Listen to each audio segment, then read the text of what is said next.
ഞങ്ങളുടെ ഒരു ഞായറാഴ്ച ദിവസത്തെ വീഡിയോ ആണ് കേട്ടോ കാണിക്കുന്നത്. ചേട്ടായിക്കും ഒന്ന് പോകണ്ടായിരുന്നേ. രാവിലെ എഴുന്നേറ്റ് ഇതാ മാങ്ങയാണ് കേട്ടോ നോക്കുന്നത്. കുഞ്ഞു മാങ്ങകളും പഴുത്ത് താഴെ വീഴുവാണ്. പിന്നെ അതാ രാവിലെ തന്നെ കട്ടൻ ചായയൊക്കെ ഇട്ട് പൊടികളൊക്കെ ഇട്ട് വെച്ചിരുന്ന ടിന്നൊക്കെ ഇതാ താഴെ ഇരിക്കുമായിരുന്നു കേട്ടോ. ഇന്നലെ മുട്ടക്കറി വെച്ചതിന് ശേഷം പിന്നെ അതെല്ലാം അലമാരിലോട്ട് ഇതാ അടുക്കി വെച്ച് കേട്ടോ. തലേന്ന് രാത്രി കഴുകി വെച്ച പാത്രങ്ങളൊക്കെ പിറ്റേന്ന് രാവിലെയാണ് കേട്ടോ എടുത്ത് വെക്കുന്നത്. രാത്രി ഒത്തിരി ലേറ്റ് ആയതുകൊണ്ട് തന്നെ ഒന്നും എടുത്ത് വെക്കാൻ പറ്റിയില്ലേ. പിന്നെ അതെല്ലാം എടുത്തത് അലമാരി കമത്തി വെച്ച് കേട്ടോ. ബ്രേക്ക്ഫാസ്റ്റിന് ഗോതമ്പട ഉണ്ടാക്കാമെന്നും പറഞ്ഞാണ്. അങ്ങനെ ആ ഗോതമ്പ് മാവ് എടുത്ത് അതിലേക്ക് കുറേശ്ശെ വെള്ളം ഒഴിച്ച് കുഴച്ചൊരു 10-20 മിനിറ്റ് വെച്ച് കേട്ടോ.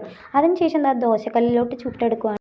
മാവാണെങ്കിൽ ഇതാ കല്ലി നല്ലപോലെ പരത്തിയെടുക്കണേ. അത് വേവുന്ന സമയം കൊണ്ട് ഞാൻ തേങ്ങ തിരുമാൻ പോയേ. തിരുമിയ തേങ്ങയ്ക്കകത്തോട്ട് ആവശ്യത്തിനുള്ള പഞ്ചസാരയും കുറച്ച് ജീരകവും ഇട്ട്. ശർക്കരയായിരുന്നു നല്ലത്, പക്ഷേ ഇവിടെ ശർക്കര ഇല്ലാത്തതുകൊണ്ട് പഞ്ചസാരയാണ് കേട്ടോ എടുത്തത്. പിന്നെ ഈ വെന്ത ദോശയിലോട്ട് അത് വെച്ച് നല്ലപോലെ ഒന്ന് പ്രസ് ചെയ്ത് കൊടുത്താൽ മതിയേ. ബ്രേക്ക്ഫാസ്റ്റ് അവിടെ സൈഡിൽ ആവുന്നുണ്ട് കേട്ടോ. കൂടെ തന്നെ ഞാൻ അടുപ്പിലെ ചാരവും വരുന്നുണ്ട്. പിന്നെ കുടിക്കാനുള്ള വെള്ളവും ആദ്യം തന്നെ വെച്ച് കേട്ടോ അടുപ്പിൽ. അപ്പോഴേക്കും ചേട്ടായി കടയിൽ പോകാൻ ഇറങ്ങി. പിന്നെ അയിനൂസിനും കൂടെ പോകണമെന്നും പറഞ്ഞ് കരച്ചിലായി. പിന്നെ ഞാൻ ഒരുക്കി വിടുവാണ് കേട്ടോ. അമ്മയ്ക്ക് സർപ്രൈസ് കൊണ്ടുവരാമെന്നും പറഞ്ഞാണ് കേട്ടോ അയിനൂസ് എനിക്ക് ടാറ്റയൊക്കെ പറഞ്ഞ് പോകുന്നത്. പിന്നെ അവർ പോയതിന് ശേഷം ഞാൻ നേരെ അടുക്കളയിലോട്ട് വന്നു കേട്ടോ.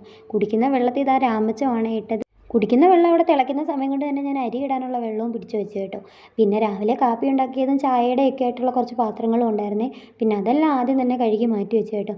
പിന്നെ ഞാനൊന്ന് ഫ്രഷ് ആയതിന് ശേഷം ബ്രേക്ക്ഫാസ്റ്റ് കഴിക്കായിരുന്നേ.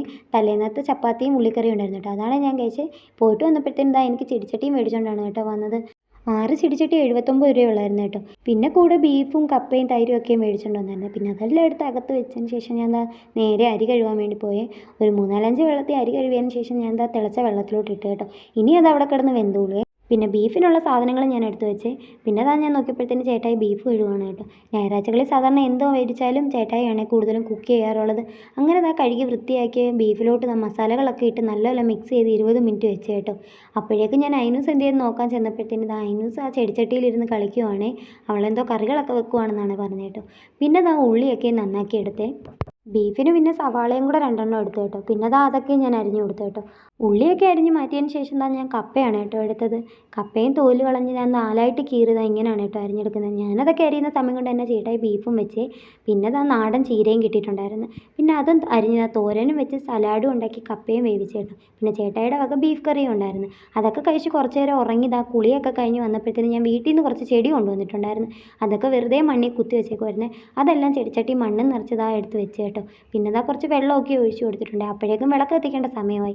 അങ്ങനെ ഞാൻ വിളക്കൊക്കെയും കത്തിച്ച് കുറച്ച് നേരം അവിടെ ഇരുന്ന് നാമം ചൊല്ലി. ഇവിടെ പാൽ ചായക്കാട്ടിലും കൂടുതൽ കട്ടൻ ചായയാണ് ഇഷ്ടം. പിന്നെ ഞാൻ സന്ധ്യയ്ക്ക് കട്ടൻ ചായയൊക്കെ ഇട്ട് കുടിച്ച് കുറച്ച് തുണി ഉണ്ടായിരുന്നേ മടക്കി വെച്ചേ. പിന്നെ ദോശയ്ക്കുള്ള അരി ഞാൻ ഇട്ടിട്ടുണ്ടായിരുന്നു കേട്ടോ. പിന്നെ അതൊക്കെ അരച്ചെടുത്ത് മാറ്റി വെച്ചു കേട്ടോ. കയ്യോടെ ആ പാത്രങ്ങളൊന്നും കഴുകി വെച്ച് കേട്ടോ. അങ്ങനെ ഇരുന്നപ്പോഴാണ് ചേട്ടായിക്ക് കിഴിപ്പൊറോട്ട ഉണ്ടാക്കിയാലോ എന്നൊരു കൊതി വന്നേ. അങ്ങനെ പൊറോട്ടയും മേടിച്ചുകൊണ്ട് വന്ന് ഞങ്ങളുടേതായ രീതിക്ക് കിഴിപ്പൊറോട്ട ഉണ്ടാക്കി ഞങ്ങൾ കഴിച്ചു കേട്ടോ. അപ്പോൾ പുതിയൊരു വീഡിയോ ആയിട്ട് ഇനിയും വരാം കേട്ടോ. അപ്പോൾ ഓക്കെ, ബൈ.